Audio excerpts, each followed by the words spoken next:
They actually stop? When did they close down the infant health clinic? Can you remember? I think it was in the early 1990s. I came here in 1991 to teach at the pre-primary, and I think they were still there then, and then it wasn't long after that that they came out of the hospital. Are you aware of any renovations that were done to the building, or was it just left? I think it was left, sadly. I don't think that there was an awful lot of work done on it once the infant health nurse moved out. So there wasn't a strong feeling for keeping old buildings at that time? Did they feel that, I think the presumption was probably that the Shire would maintain it because they took over the building. Right, I don't know that anybody consciously thought about it at that point in time.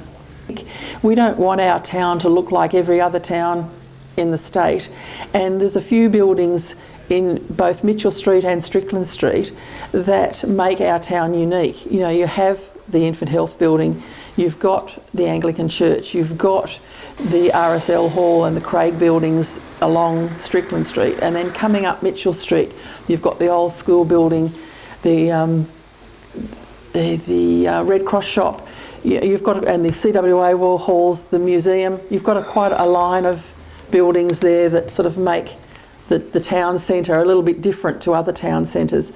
I know that the Historical Society and the Craft Group over the years have applied for state heritage listing for the street, but were unsuccessful. And even recently the Infant Health Centre was proposed again for state heritage listing, but the state heritage people say that there's a lot of those buildings all around the state, so it's not really unique, even though it's unique to Denmark because it's really the first brick government building that was built in Denmark. And normally anything to do with anything that's on the Municipal Heritage Inventory, it's always referred to the Historical Society, but this time it wasn't. This is the Plaintree Development Project, and as RSL, Cottage Crafts, which I was nominated, were invited to be on the working group. The working group, unfortunately, being loaded with Shire people who had, we believe, the officers had already made up their mind what they wanted, and that was to get rid of that. O'Brien Consultants came down, and the condition of the building was good. Now that was in 2011, that was published, 4 pages on the Infant Health Centre, 4 pages they gave it, and in 2013 they scrubbed it. And it was their inventory. And I was not only disappointed, I was shocked, because to me that was the first brick and tile building in Perth, certainly the first in the CBD. And it was of historical significance. They said in 4 pages, considerable. And yet the Shire sat there at the working group and said, it's too bad a state to repair. They wanted it down, they wanted it out of it. And as I say, there were 4 pages the consultants gave to it, and they gave it considerable significance. The only higher one is very significant. So it was very high. And I was very upset by it all, obviously. Yes, I mean, and the fact that the infant health scheme, the Infant Health Association reduced baby or child mortality by 50% in 20 years. I mean, that really was very significant. It justifies every penny they spent. Councillors have to do 2 things. They have to think, well, what do they think the majority of the ratepayers want, first, and secondly, what is in the best interests of the Shire? And in both these cases, in that case, I'm quite comfortable that the site, in my opinion, is more important than the historical value of the building and the architectural merit of it. As it's described to me by Ross Thornton, his father built the building but it was done on the cheap. I mean, it was community funds that were raised to build the building. The building essentially was made of reasonably poor materials, and as they've been described to me.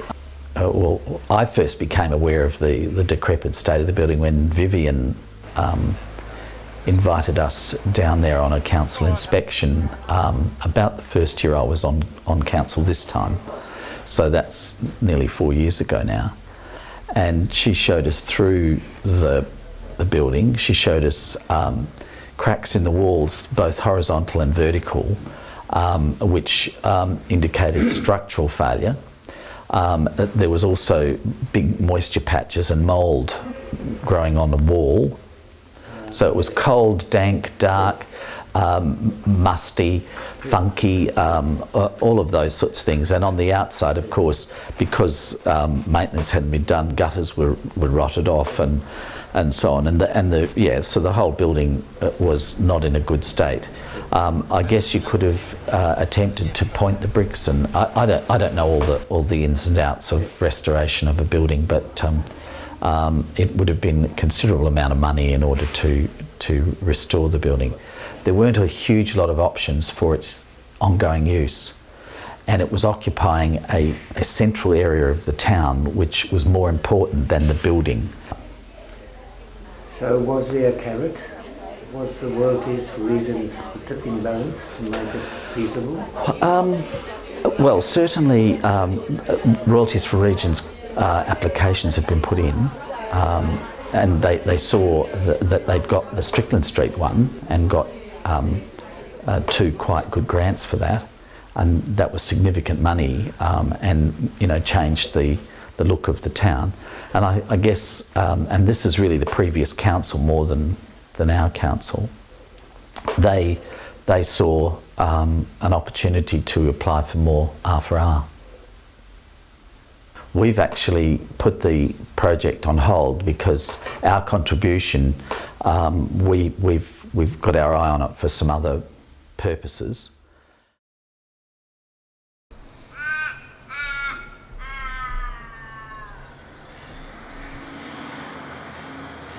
And so what we're going to do is just grass the area and leave it like it is until, so it could be reconsidered again by the community in the future. And I mean, one of the things, getting back to the infant health centre, was Woolworths was saying, well, is there any possibility that we could buy that whole block and put a Woolworths with an underground parking, and we'll build the RSL, a new RSL hall somewhere outside of town, and we'll put Woolworths right there.